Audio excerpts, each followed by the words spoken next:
नमस्कार सभी लोगों को परशुराम जयंती की हार्दिक शुभकामनाएं। देखिए, भगवान परशुराम जी का जन्म वैशाख मास शुक्ल पक्ष में तृतीया अक्षय तृतीया के दिन हुआ था। इसीलिए आज भी हम लोग कलयुग में अक्षय तृतीया के दिन उनकी जयंती मनाते हैं।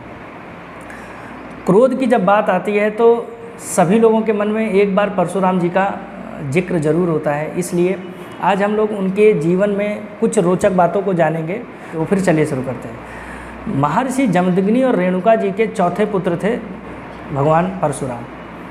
ठीक है, आज भी कलयुग में 8 ऐसे चिरंजीवी लोग हैं जो अमर हैं, जो आज भी इस धरती पर उपस्थित हैं। उनमें से एक चिरंजीवी परशुराम भी है।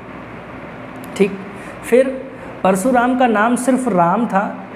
परशु नाम इसलिए पड़ा क्योंकि एक बार जब ये तपस्या कर रहे थे तो उसके बाद जब असुरों से इनको लड़ाई करनी हुई तो इन्होंने बिना किसी शस्त्र अस्त्र के उन असुरों को युद्ध में हरा दिया था। तो इस वजह से भगवान शिव जी उनसे इतना प्रसन्न हुए कि उन्होंने अपने पास से कई सारे अस्त्र शस्त्र उनको दिए थे, जिनमें से एक शस्त्र था परशु, जो कि उनको प्रिय भी था।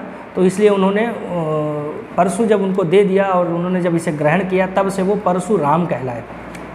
उनके क्रोध से कोई भी नहीं बच सका है। वैसे इसी क्रम में एक बार जब भगवान शिव जी से परशुराम मिलने के लिए उनके यहाँ गए, कैलाश पर्वत पे गए थे, तो भगवान गणेश जी ने उनको रोक दिया था, तो जिससे वो क्रोधित हो गए थे परशुराम जी, और फिर उन्होंने उनके ऊपर फरसे का प्रयोग कर लिया था। परशु को मतलब फरसा भी बोलते हैं। तो उनको जब उन्होंने फरसे का प्रयोग किया, भगवान श्री गणेश जी ने उस फरसे को अपने दांत पर ले लिया, जिसकी वजह से उनका एक दांत टूट गया, और इसी वजह से हम उन्हें एक दंती के नाम से भी जानते हैं। फिर अगली जो रोचक बात है इनके बारे में वो ये है, जब भगवान कृष्ण राजा धृतराष्ट्र के पास शांति का प्रस्ताव लेकर गए थे कि महाभारत का युद्ध ना हो, तो उस सभा में भगवान परशुराम भी मौजूद थे और उन्होंने श्री कृष्ण की बात को सही ठहराते हुए धृतराष्ट्र को सलाह दी थी कि ये युद्ध ना हो तो किसी को भी कोई हानि नहीं होगी। अगली जो रोचक बात वो ये है कि भगवान परशुराम ने 21 बार धरती को क्षत्रिय विहीन कर दिया। इसके पीछे की जो कहानी है वो यह है कि एक राजा हुआ करते थे सहस्त्रबाहु कार्तवीर अर्जुन नाम के। तो वो जब युद्ध लड़कर अपने देश को लौट रहे थे तब वो रास्ते में महर्षि जमदग्नि के आश्रम में रुके विश्राम करने के लिए। अब वहाँ पर इतनी सारी सेना थी उनके पास, तो उन्होंने देखा कि सारा खाने का बंदोबस्त उन्होंने बड़ी आसानी से कर दिया। तब उन्हें पता चला कि उनके पास एक इच्छा पूरी करने वाली एक गाय है, तो वो लेके चले गए। जब ये बात उनको पता चली तो फिर परशुराम ने उनकी सारी 1000 भुजाओं को काट दिया और फिर उनका वध भी कर दिया। इस चीज़ से उनके पुत्र कार्तवीर अर्जुन के इतना नाराज़ हुए, तो फिर वो उन्होंने आश्रम में जाके महर्षि जमदग्नि का वध कर दिया। अब जैसे ही उनको इस बात का पता चला भगवान परशुराम को, तब उन्होंने प्रतिज्ञा ले ली कि मैं इन सभी क्षत्रियों का नाश कर दूंगा, क्षत्रियों से विहीन कर दूंगा इस धरती को। तो फिर इस क्रम में वो लग गए इस कार्य में। अब इसी दौरान क्या हुआ कि जब उन्होंने सभी लोगों का वध कर दिया और 21 बार धरती को विहीन कर दिया था क्षत्रियों से, इसी क्रम में एक प्रसंग ऐसा भी आता है कि जब बहुत सारे क्षत्रिय राजा जो थे वो शरण लिए हुए थे पहाड़ों और जंगलों की, तब जब हनुमान जी का युग शुरू होता है तो हनुमान जी क्या होता है कि जब वो विचरण करने के लिए गए होते हैं तो उन्होंने जब देखा कि वहाँ पर राजा महाराजा लोग बैठे हुए हैं छुप कर, तो उन्होंने अपनी आपदा, अपनी विपदा बताई, सब अपनी पीड़ा बताई कि ऐसी ऐसी बात है और परशुराम जी हमारे प्राणों को लेना चाहते हैं। इसलिए उन्होंने कहा कि आप हमारी रक्षा करें तो बहुत आपका आभार रहेगा। तो फिर हनुमान जी ने कहा कि ठीक है, आने दीजिए, हम भी देख लेते हैं कि किस वजह से वो आपसे इतना नाराज़ है जो आपसे आपके प्राण लेना चाहते हैं। तो फिर इसी प्रसंग में मैं ये बताना चाहता हूँ कि फिर हनुमान जी और परशुराम जी का भी एक बहुत ही भयंकर और प्रचंड युद्ध हुआ था। और ये इतना भयंकर युद्ध जब इन दोनों ने युद्ध करना शुरू किया था, तब इतनी तेज का कंपन हुआ था और मानो ऐसा लगा कि धरती 2 टुकड़ों में बट जाएगी। पाताल लोक तक जाकर इन्होंने लड़ाइयाँ लड़ी। फिर अंत में जब ये हुआ कि मतलब कोई एक दूसरे को हरा नहीं पा रहा था, तब ये हुआ कि युद्ध को किसी तरह भगवान शंकर जी के द्वारा रुकवाया गया और फिर वो युद्ध टल गया, वरना धरती के 2 टुकड़े हो गए होते ज़रूर से ज़रूर, क्योंकि 2 प्रचंड बलशाली महापुरुष आपस में लड़ रहे थे।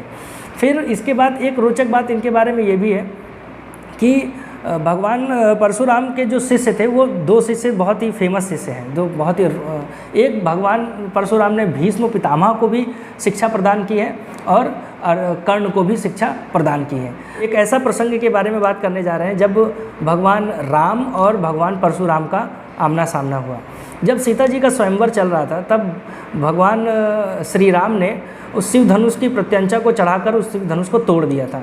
जैसे ही ऐसा उनको आभास, जैसे ही शिव धनुष टूटता है तुरंत उसकी जो प्रचंड आवाज़ है वो भगवान परशुराम के कानों तक पहुंच जाती है और वो पर्वत पर तपस्या में लीन थे, लेकिन जैसे ही वो आवाज़ सुनते हैं तो वो तुरंत अगले ही क्षण, अगले ही पल उस स्वयंवर में आकर उपस्थित हो जाते हैं। जैसे ही वहाँ के जितने भी वहाँ पे राजा महाराजा लोग स्वयंवर में उपस्थित होते हैं, परशुराम को देखकर एकदम भयभीत हो जाते हैं, क्योंकि परशुराम का बहुत बड़ा नाम था।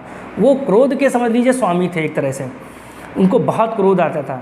तो फिर सभी राजा महाराजा कांपने लग गए। तो उसी बीच भगवान परशुराम ने बोला कि सो बिलगाऊ बिहाई समाजा, सो बिलगाऊ बिहाई समाजा, नाता मारे जइये सब राजा। जिसने भी शिव धनुष को तोड़ा है वो इस समाज से अलग हो जाए, इस सभा से अलग हो जाए, वरना यहाँ पर उपस्थित सभी राजा मारे जाएंगे।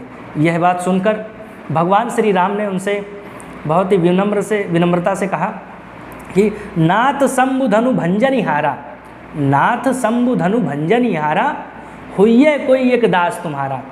हे प्रभु, जिसने भी इस शिव धनुष को तोड़ा है वह आप ही का कोई शिष्य होगा, आप ही का कोई भक्त होगा।